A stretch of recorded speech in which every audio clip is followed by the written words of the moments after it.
Welcome everyone to another episode of Let's Dream Podcast. This is your host Lee. And I'm Casey Lucid. Thank you for joining everyone. So today we're going to have a different kind of episode. I've been reading this book called The Interpretation of Dreams in Ancient China by Roberto K. And we're going to be kind of discussing points, sharing some stories from the book. And I feel like it's a great kind of insight to how ancient China saw dreams. We'll discuss various points and learn a thing or two. Sounds interesting. I always love hearing different cultures' takes on dreams and their meanings.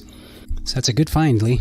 Yeah, and we've discussed a little bit, but now we're going deeper dive into one kind of cultural background too.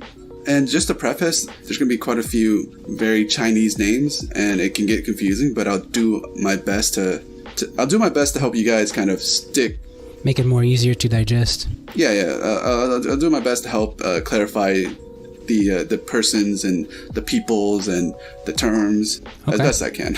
Yeah. Cool. This book will show you how ancient China kind of saw dreams, where they came from, how they're interpreted. And they had a lot of different types of scholars. They had this big dream literature book that is prevalent throughout its history. And a quick question, what's the span of what years did this book take place in? What the book that you're reading, what does it cover? What span does it cover? From when to when? So it'll cover the warring periods more particularly, but basically you can expect times from Confucianism. There's a bit of Confucianism in there, or Confucius is in here. You can learn about his stuff, and a lot of it does kind of derive from Chinese literature as well, and then it kind of builds into this understanding of man, human, and the universe. So it's very interesting. Okay, so would you say it's kind of from around 500 BC to 500 AD, or I'm sure that a lot of the cultural mindset from that time carries on, till present, just like a lot of cultures. Yeah, I think that's what I was trying to say. I see. Okay. So I just want to share, I guess, starting off, the book, in the beginning, the book does cover how they saw dreams, dreams from gods, spirits from the dead, stuff like that, messages from the dead. And so a lot of these kind of dream will come from, I think he's a high official or scholar called Chuang. And so I just want to share this kind of story with you. So there's this man named Shan Ku, once suffered from a disease in the rib cage. Then a woman appeared in a dream and said to him, "I am your previous incarnation. Where I am now buried is infested with ants. They have burrowed through my waistbone. That's why you're having trouble in the rib cage. Rebuild my grave and your ailment shall be cured." And so this Shan Ku, he complied, and it happened accordingly, right? Okay, cool. So he had this dream. He rebuilt the grave for this spirit from the dead. The spirit visited the dream and told him this, and he did it, and then he got better, right? So how do you make sense of that? Psychosomatic? I don't know. Psychosomatic. It could be. And so it goes on to say that Chuang's theory on this dream and the connection to it is that it's a very spiritual kind of thing. Basically, since she said she was an incarnation of himself, or he was an incarnation of her. Okay. He had to restore her ground and flesh, so his kind of inner soul would be at peace. Wow. And now, if people are born with a deformity, it's because their past selves has not returned completely to the afterlife. They haven't been completely buried, or haven't completely put rest of peace in in all their togetherness, so to speak. That makes me think of is that's really interesting because have you ever heard of the theory of flatland? No. Where it's basically we're three-dimensional creatures observing a two-dimensional dimension. Oh, yeah. Two-dimensional reality. So it's from our perspective, we can see everything that the two dimensions, the citizens of the 2D world are doing, but they can't see us. So they have difficulty perceiving us. So let's say, I know there's all kinds of theories, but let's say it's if there's a fourth dimension and humans are three-dimensional creatures, I wonder if maybe the fourth dimensional entity had transitioned from one place in 3D world to another place in 3D world, but didn't completely transition, and a part of him is still left in that. So anyway, that's how my mind is trying to rationalize it. That's a very interesting point. Full disclosure, side note, no idea what I'm talking about. That's just how I like to think about it. No, I mean it's definitely fun to think about, right? Yeah, that's kind of how I think about dreams sometimes. The next kind of point I want to share is like the author talks about dreams from the dead, right? Why did they occur? So if someone passed away and they arrived in a dream, I guess most of the time in ancient civilizations they would take it as a sort of message, or there's something to be told about, or they're trying to tell you. Okay. That reminds me a lot of that other story from ancient Egypt about that one pharaoh that one son of one of the pharaohs that dreamt that he had to restore the Sphinx, and he followed the dream, and then he did it, and they made him a pharaoh. I don't know, something similar. Like the Sphinx had came to him in a dream and told him to do that. Yeah, I don't know if I think that's more of like a message from the gods, though. Yeah, like that's how they see it. Yeah. So I'm going to share this story from. It's called the author put this in the book. It's called The Art of Oddities by the Liu Qingshu of the Liu Song Dynasty. So they do have dates. So it's from AD 420 to 478 for this specific story. And this example is like a young widow who lived with her sons, and she was addicted to tea. There was an ancient grave in their quarters. Whenever she made tea, she never failed to make an offering of it first at the grave. So she'd give the tea first to the grave and then enjoy some herself, right? Okay. So her two sons were disturbed by this practice. Does the old grave have any conscience, they asked one day, so that you are obliged to make the offerings? They intended to dig it up, but had to desist from doing so because their mother absolutely forbade them to do so. Okay. That night, the mother dreamt that a person said to her, I have stayed in this grave for more than 200 years, and you have been very kind in trying to quench my thirst. Not only have you protected my grave from being desecrated by your sons, but you have regaled me with your excellent tea. Although I am but a bunch of rotten bones under the ground, can I forget to repay your kindness? Then she awoke. The next morning she found in the courtyard a huge sum of coins, amounting to 100,000. They looked like they had been buried for a long time, except that the strings which strung them were all new. And then she proceeded to tell her sons about the find, and they were kind of like, oh man, I'm glad we didn't dig it up like we were trying to. Yeah. From there on, she kind of like enacted her prayers and spirituality even more so, right? Okay. I like that story, but that reminds me of like some kind of that sounds like a folklore story to me. Yeah. But I like it. So this is just kind of like initial point. There's a point in like the dead telling you something, right? Yeah. Which I think that's like a pretty common culture throughout different cultures on Earth. You see a lot of the messages from the ancestors or the dead speaking to you through the dreams. And I know some people get freaked out by that. It could be just like your brain coming up with all of the imagery. Yeah, for sure. And in this kind of story, he's just a bunch of bones in the grave, but he appeared in her dreams as like a person, fleshed out. Yeah. So that's very interesting. And I guess I'll share another. I'll share another story from the same source. Okay. So this is another story from the same source, featuring a general of the warring kingdoms, and he had a dream about another general from the three kingdoms, and the general told him that one of his houses is in disrepair, and told him to fix it. And when he awoke, he actually found the house, which was like a really old shack, and then he renovates to have like a tile roof and everything. Okay. So this is like pretty much a figurehead in a war telling you, hey, make my house better, and he did so, which is very interesting. Yeah, I mean, it definitely illustrates importance that they held in dreams.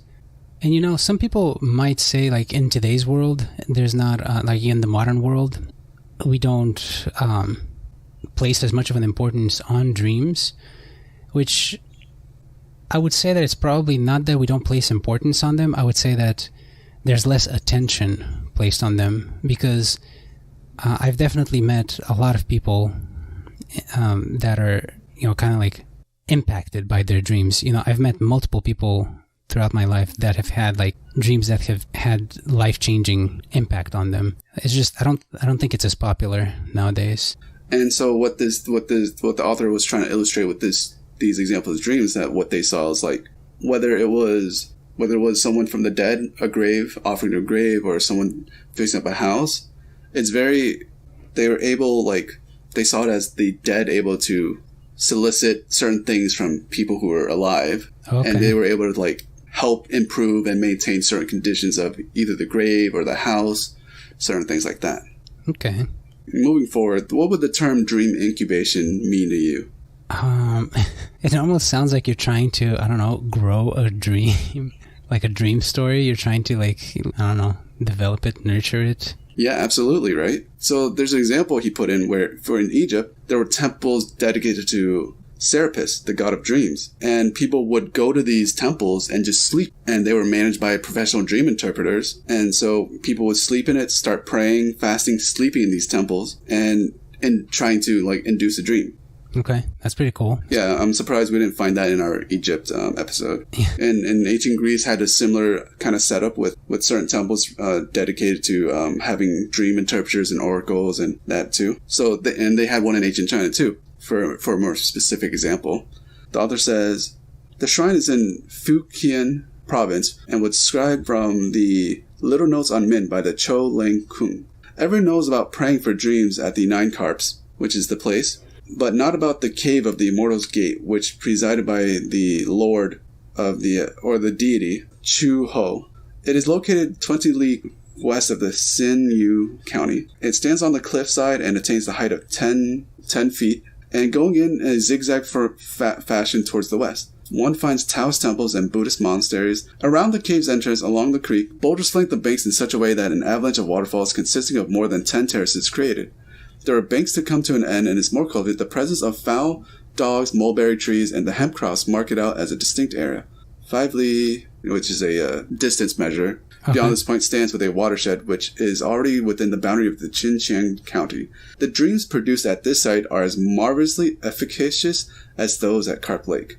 So, due to the natural beauty, the rugged terrain, all these things. So if you were to like travel through these and sleep there, you would induce by like marvelous sights in your dreams, which would make sense, right? Huh.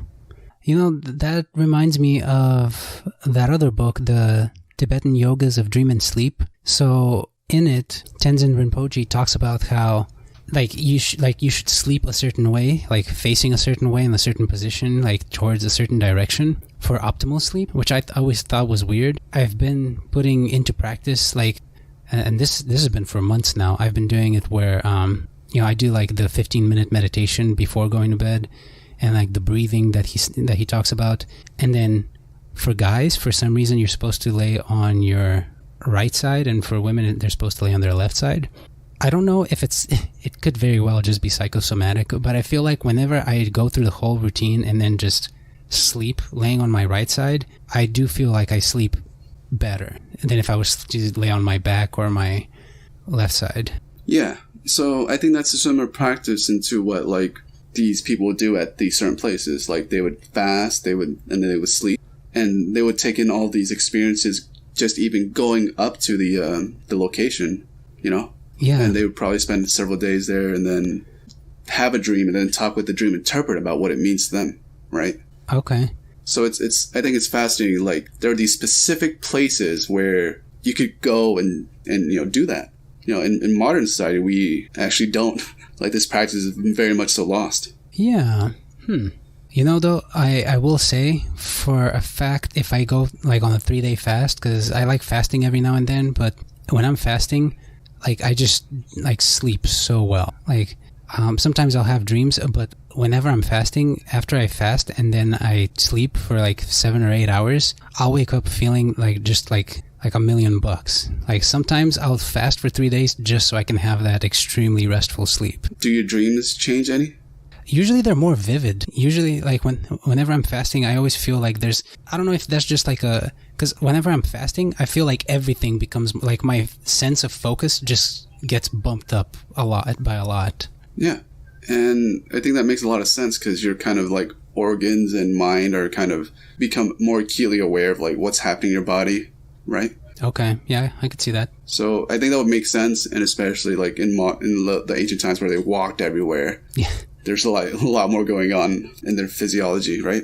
And not only that, but there's these like there's certain So there's a certain belief that that ancient China thought about dreams, that they were kind of brought about by certain organs, right? The heart, liver, spleen, lungs, and kidneys. So a lot of things are kind of correlated with these 5 organs, and certain dreams can be affected by them, right? For example, the author says about this is that when the subtle breath or the vital force binds itself to the liver, then one is worried. To the heart, happy. To the lungs, sad. To the kidneys, fearful. And to the spleen, timid. Thus, each of these emotions is found to have a specific physiological correlate. This goes into dream symbolism, right? In this excerpt, it goes on to say, when the impeding breath dwells in the heart, one dreams of hills, mountains, smoke, and fire. And in the lungs, of flying about and seeing strange objects of gold and iron. In the liver, of forests and trees. In the spleen, of hills and great marshes, and of winds and rains destroying houses. In the kidneys, verging on a chasm, or of being submerged in water. In the bladder, of traveling, and in the stomach, of drinking and eating. In the large intestines, of fields and wilds. In the small intestines, the villages and towns, and of the roads high and low.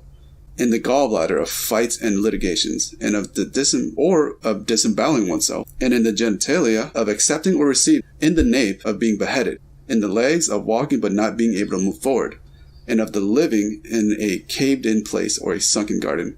In the thighs and forearms, of performing ceremonies which involve kneeling and rising. And in the mucous membrane of bladder, you would think of urinating. So did that make sense? That last one is so specific, in the mucous membrane of the bladder. Yeah. Okay. So if I were to kind of say this in modern times, maybe if certain parts of your organs are inflamed or have more activity in them, I think you could possibly dream of what they were saying from this excerpt. I see. Okay, yeah, that makes sense. But I think it's also I do think our dreams evolve over time, kind of like our environment and our societies evolve over time. Obviously in those days they were only exposed to the things that they had available to them, but today, for example, we're exposed to the internet and technology and screens and all these other things that hold their own meanings in their own way, which I can see how somebody if we were to apply that method of thinking, it could be if you're dreaming of your fingers tingling, then you might be dreaming of typing on the keyboard or something I don't know, that's... Oh, trying to allude dreaming to what activities we do today. Yeah, that's what I'm trying to think about it. Yeah. I would love to if we could just transport one of these interpreters in the past and see what they say. Because we have to have different stimuli and activities going on to have such different dreams. Yeah. So yeah, that's a very fascinating point. Okay, so the next point I kind of want to share is Confucius as a dreamer. Do a couple more dreams and we'll probably wrap it up. Okay, so near the end of Confucius' life, he started to not have dreams of the Duke of Chou, which is this very famous literature figure in ancient China. And so he attributed this to his failing health. Okay. So if he was healthy, he would dream of this figurehead, this famous literaturist, is that a word? And so he became aware that the less he dreamt about it, the more his health was waning, right? And so this excerpt is to comment on that, on Confucius' dream. and this kind of says that, hey, Confucius is pretty aware of what's going on. And the point is that his sagely mind is all penetrating and may not be subdued to any form of delusion. Even though his health is waning, he's very strong mentally and very aware. Okay. And so the excerpt goes, the moment our mind thinks of evil, a demon is present, therein to beguile and play upon it, so that during the day it appears discernible in shape and at night in our dreams. And this demon won't rest until the damage has been done. Hence, an evil mind is the demon itself. What is so odd then about one demon being in cahoots with another? The moment our mind is righteous, a God is found therein to protect and keep watch over it. And this God won't rest until both our parents and our offspring have earned its blessing. Therefore, a righteous mind itself is a God. Now, what is questionable about one God consorting another? I like the point that he made is if our mind conjures up a demon, then there is a demon present. So it's yeah, your mind can definitely take you to those places if you don't know how to control it. Yeah, and this goes on a little bit more and says, bad dreams are nothing but natural product of a morally depraved mind. And so if our mind is at ease, so will be our speech and action. If our speech and action are at ease, so will be our dream soul. And if our dream soul is at ease, so will be our life and our death. If one is ill at ease in life and in death, the reason is to be found in one's mind. Oh, okay. Does that make sense to you? That makes perfect sense to me. Yeah. Yeah, that's why, see, like, I love Eastern philosophy. I'm not that big of a fan of Western philosophy, but the one thing that I really like about Western philosophy is Stoicism, which I really think they have it absolutely right. You know, it's like the only thing that a person has control over is themselves. Everything else is an illusion. And so it doesn't matter what situation one finds themselves in. If they have the ability to control their mind, they can control themselves and how they react in their environment. Yeah, and so I think this goes very well with what you said in on one of our previous episodes. The one where you're like, hey, whatever you feel in the dream comes out, and whatever you feel outside of the dream goes inside of it. So your daily life goes in, and then it flows outwards, right? And I think there's a perfect, very literature style example set of that. And so basically, if you're having bad dreams all the time, your life is probably, or you're feeling a lot of suffering in life. Yeah. And not only that, but they also, in ancient China, they consider like you having a dream soul as well, which is like another part of you. Oh, okay. Huh. Interesting. So, once all these are in balance, you should have like a good life, a good death, and everything flows. And then, it's obviously it stems from having all these factors be well. That's very interesting to think about. I actually don't think I've heard of that concept before. Yeah. So if, in considering to Confucius himself, this kind of explains his kind of status at this point. Hey, you know what that reminds me of? I forget if it was like, in subatomic particles. I forget if it was quarks or fermions or bosons. Damn, it's been a while since I've brushed up on that stuff. But where it's like basically, I forget which particle, but it's supposed to be where like they exist simultaneously at two different places at the same time. It's like one here and one at the end of the universe or something like that. So that's what that made me think of for some reason, with the dream soul, as the Chinese think about it. It's like you have your life soul and then like your dream soul. They're somehow connected, but oscillating at different dimensions simultaneously. And weirdly, that kind of makes sense too, right? It does, very weirdly. I think that's a good point. And we'll get to this like kind of last example before we wrap it up. Okay. And this is an example that you've brought in, I think, our consciousness episode. It's about the butterfly dream. And oh man, it's a mind twist. Yeah. So who was that? Chan Tzu? Chan Tzu, yeah. Chan Tzu was a poet. He relied on intuitive grasp of things to achieve his unique vision, epitomized by the oft-quoted dream story, which he concludes the Qi Wu Lun, which is the butterfly. So, to reiterate the story, once Cheng Chou dreamt he was a butterfly flitting and floating around, happy with himself and doing as he pleased. He didn't know he was Cheng Chou. Suddenly, he woke up and there he was, solid and unmistakable Cheng Chou. But he didn't know if he was Cheng Chou who had dreamt he was a butterfly, or a butterfly dreaming he was Cheng Chou. Between Cheng Chou and the butterfly, there must be some distinction, and this is called the transformation of things. And the author goes on to say, this charming story is intended to drive home the burden of the whole essay, namely that from a super-mundane standpoint, where all relativity does not obtain and all contention ceases, the various modes of being will be perceived in their essential oneness. In such a state, they are mutually convertible. Hence, dream experiences partake at the same nature as waking experiences, and dreamt butterfly is every inch as real as the dreaming philosopher. Thus put, the allegorical value of Cheng Tzu's dream is obvious.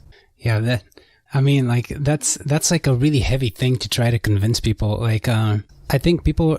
So we know that the only thing constant in this universe is change, but yet somehow people like to grasp for absolute solidity in different concepts like reality. So it's like, that's why I often think of dreams as a separate but equal reality to this one. It's like things are real here, but things are real in a dream as well. And why do I say that is because you can exactly and perfectly experience absolutely anything you can in a real life. You can experience it in a dream. Yes. And it goes on to say, to build upon what you just said, all existence is compartmentalized and appears to us in the form of infinite categories: form, substance, time, space, relation, number, and so on. Thus being the case between Changzhou and the butterfly, as between dream time and waking moments, some distinction is no doubt in order. Yeah, so the only thing that can be said about this reality is that obviously when you go into a dream,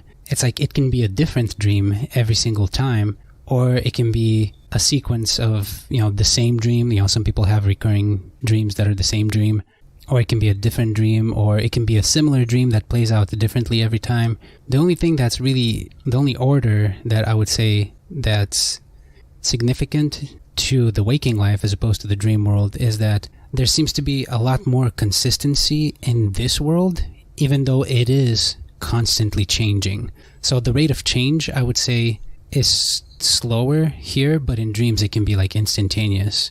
So yes, and so like I really like that sense because it compares him and the butterfly to, everything, right? Being the form, being a butterfly, being the environment, being in that time. Like there has to be some distinction between this and that from the waking reality and the dreaming reality. Yeah, and I don't know. I think it's just fascinating, right? And if we go into the author goes into further detail about like what being a butterfly means in ancient China, where typically metamorphosis that takes place. The caterpillar ceases to exist and a butterfly comes out. Right. Yeah. It's actually really. Have you ever seen like a time lapse of a caterpillar morphing into a butterfly? It's crazy. Like I don't know how that works because in the chrysalis, it just fills up. They dissolve. Yeah. They literally dissolve into liquid. Yeah, I don't know, man. Oh, it's so crazy. But like another similar thing, and I urge anybody to look this up, is how a bee is born. Is basically they just look like they're in the little hexagons of the beehive, and then there's just like they look like a little blob of spit basically, and it starts vibrating, and it's like it starts morphing and like developing form, and it's like I don't know how to explain it other than it reminds me of those sound visualization videos where you see like somebody puts like on a drum or something or on the speaker that's like a very taut speaker and they have a bunch of sand on it and then they turn on a frequency and then it just kind of like morphs like the sand into different shapes. Have you ever seen those? Yes. So that's exactly what it reminded me of, watching like a bee born from like basically nothing to an actual bee. And it's like the strangest thing. It's almost like a three-dimensional sand visualization of sound. I don't know. I'm getting a bit abstract here. But right. But and there's a lot of metamorphosis and metaphors we can take from that. Yes. And basically in this kind of instance with the butterfly and Changzhou, the analogy is between like the dormant chrysalis and the benighted human ego, shrouded in its spatial temporal straitjacket, and that between the glorious butterfly and the liberated soul. The author says that we can see that the chrysalis is like holding a part of you inside of it, and once you become that butterfly, you're freed, and you become like greatly aware of things. Okay. In a very dream sense. Okay, and you have the freedom to move around, because that's something to think about. Is like a caterpillar is very bound and moves slowly, and then like it metamorphosizes and then is free to fly around. Yeah. So in the dream, you are the butterfly, but you're also in a straitjacket. And once you're able to like be greatly aware, you're kind of liberated. So this is I think this is what the dream is trying to tell us, right? Like we can be aware of it, and it can kind of be aware of you. But you are it, so... Yeah, actually, it's like a catch-22 almost, because... So that's the strange thing to think about. Like, when you become lucid in a dream, first of all, it's such a fascinating experience. But, like, when you become lucid in a dream, it's so weird, because you're like, oh, wow, this is me in this universe, and the real me is somewhere else. I'm, like, somewhere far in the far, far, vast and infinite depths of my mind. And then when you wake up, you just get zapped back into, I don't know, this reality. It's so crazy to think about, because it's like you have an infinite universe within your mind that you're exploring when you're dreaming. Yes. And I think with that, we'll wrap it up. And so this is roughly half of the book. There's plenty more points, but I hope we kind of got seen Chinese thought about dreams and how they kind of used it for themselves as well. But we'll get to more details in another episode covering the next half of the book. Okay, yeah, because it is always interesting to hear just other people's perspective, another culture, and because clearly this is a phenomenon that every human experiences, so I think it's of benefit to discuss and see other people's point of view. So yeah, if anybody wants to write to us and let us know what they think about any of the things that we discussed, I always really like hearing what people's interpretation or ideas on consciousness are, or dreams. They're related, obviously. But or that if you just have some interesting dreams that you want to share with us, we always love hearing them. Drop us a line at contact@LetsDreamPodcast, or just the most popular spot seems to be our subreddit, r/LetsDreamPodcast. But yeah, do you have anything else, Lee? I think that's all. Keep all your dream journals, and we'll see you on the next one. Bye, everyone.